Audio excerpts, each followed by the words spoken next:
Ano lang yung masasabi mo sa naging response ng team din doon sa fight na pinakita ng Capital One? Siyempre, knowing Capital One na nandun si Bella, talagang lalaban at lalaban yan. Talagang hindi kami pwede magpabaya kahit na 1 point. So, maganda naman yung response ng team sa second set, kaya nakarecover kami. Actually, naman kami doon. Pero syempre, yung mga senior player namin talaga nag-deliver sa mga crucial point. Yun naman yung mahalaga. Congrats din sa kanila kasi lalo na kay Bella, talagang maganda yung pinagay. Thank you, Coach. Gia, yun nga, yung second set, talagang nilaban din ng Creamline yung set na yun. Siguro sa player side, paano lang din yung naging response nyo in order to get that win and eventually straight set win against Capital One?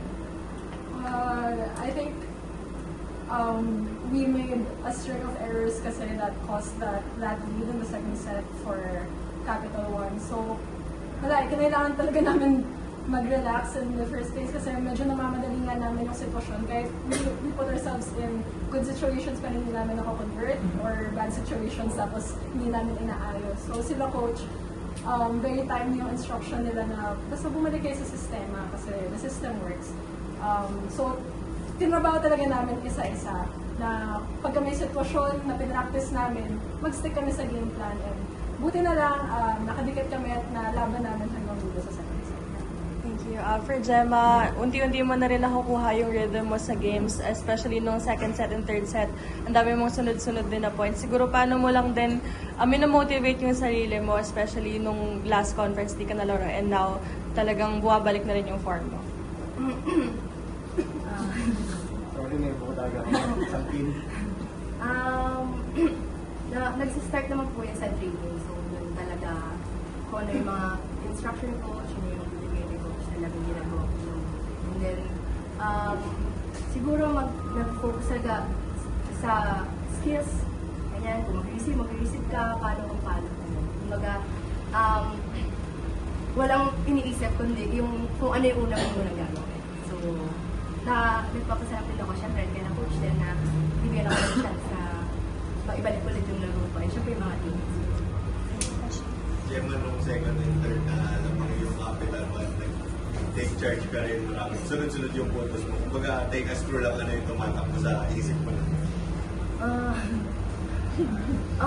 Siguro, nag-e-enjoy lang po. Tsaka, nabigyan ako na energy ni Gia. I mean, medyo kasi, syempre, tagal din namin din naglaro natin Gia. So, may mga times talaga nag-aano pa kami, nagkakapaan pa kami sa set. So, hindi second and third, doon na namin nakuha talaga yung connection namin. Kaya medyo mas tumaas yung energy, ganyan. Siguro kasama rin yung mga audience, sigaw ng mga fans.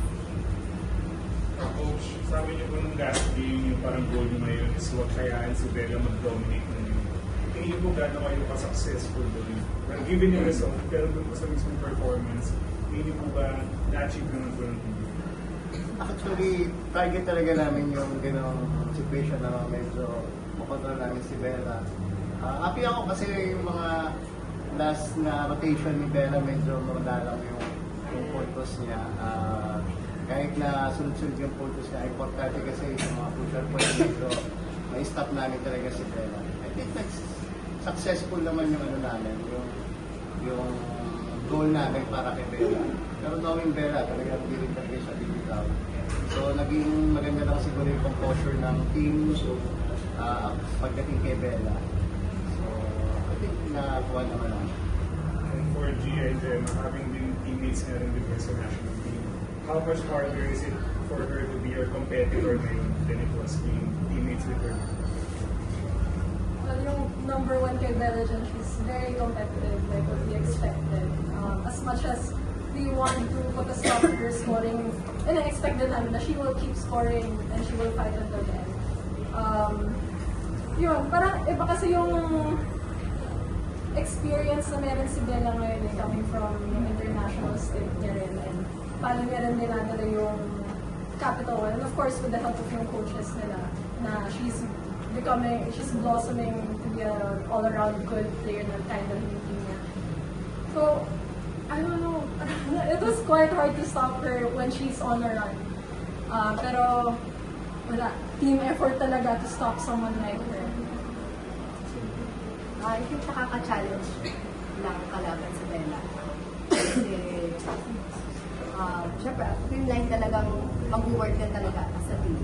Pero siya, alam mo yun, nadadala niya yung team niya na siya, pero hindi naman, syempre hindi rin naman nananalo kung siya lang. Pero I mean, alam mo yun, makikita mo talaga sa kanya na yung fighting spirit niya, siya yung number one na hindi susuko. And siya pa yung magbibigay talaga ng motivation sa teammates niya. And ayan, so sobrang happy lang for her na ang laki na, mas gumugrow siya ngayon sa pro. Coach, 9 days before your next game against Galleries, galing din sila sa magandang panalo against Nextlet. So, paano lang makakatulong tong winning streak nyo heading into that match?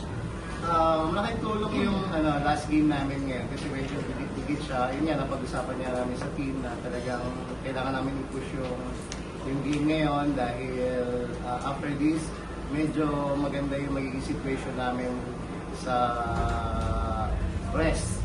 Kasi medyo dikit-dikit kaya yung game. Pero knowing Galleries, talagang hindi ka rin talaga pwedeng magpahinga or baliwala. Kita nyo naman, talagang halo din nila, matatangkad. Then, galing din sa panalo. Pagtatrabahoan muna namin this week. Pero pinakamahalaga sa amin siguro ngayon is mag-rest.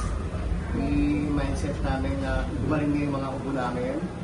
So, yun doon muna kami magpo-focus. Then, tsaka kami magpa-plan for Galleries. Kasi talagang lumalaban din talaga ang Galleries ngayong conference. Doon muna kami focus. Thank you, Coach. Thank you, Gemma. Thank you, Gia.